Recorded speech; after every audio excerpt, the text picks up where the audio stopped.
Niyo po, hindi na ako magla-live at ako'y magpapahinga na. Pero bago ko sana ito banggitin, pinag-aralan ko muna. Patingin nga ng video. Papakita ako, eto. Yo! What's up sa mga kahombre ko dyan? Yo! Idol! Marcos! Hindi lang ikaw ang merong R8. Actually, ito ay V10. Limited edition ka! Hindi ko po siya kilala, pero may marami nagsasabi na siya raw ay gago. Sa pangalan pa nga naman, makagago. Pero alam mo yung pagiging gago mo, kung naririnig mo ako ngayon, makagago. O para sa akin, tulin-tuli ka. Isa kang tunay na lalaki. Iyang kagaguhan mo ang kailangan ng mamamayang Pilipino sa panahon ngayon. Mayaman challenge accepted ka! Uulitin ko.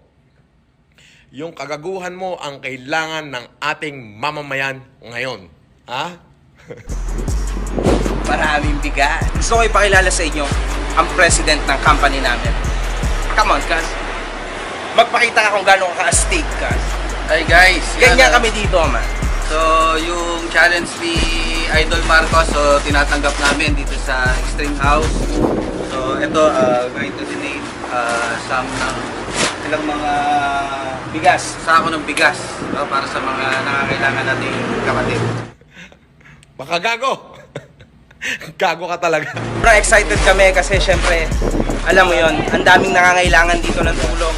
Minsan nag-iingat niya ako kasi parang shoot to kill ako dito. Paano ba yan? It's not just about the flexing anymore, man. It's not about the millions. It's not about the 100. It's not about 10 million anymore. Parehas tayo. Ako promotor ng kagaguhan na nangyayari ngayon. Ako yung promotor ng kagaguhan na to. Pero, yun lamang po, hindi na ako magtatagal. Para doon sa lahat ng viewers na to, pakishare naman tong video na to para makarating kay makagago, ha? Alam nyo kasi, kapag tumulong kayo, 10 beses ang babalik sa inyo. Abangan nyo sa mga susunod na video. Yung gusto mo ng yate, merong yate. Gusto mo ng helicopter, may helicopter. May gusto mo ng iba't ibang car, easy. Gusto mo ng pera, you can showcase that shit. Yang kagaguhan mo ngayon, ipinagmamalaki kita. Kasama mo ko. Nasa likod mo ko. Ha? Kahit ano mangyari, hindi kita iiwan. Dahil gago ka. Gago ka talaga. Maraming salamat din kay Idol Senator Manny Pacquiao kasi syempre isa siya sa tumulong sa amin para syempre matupad din tong ginagawa namin at ginawa namin. In fact, marami pang susunod next week, sa susunod na linggo, you know, it's gonna happen. Abangan nyo na lang.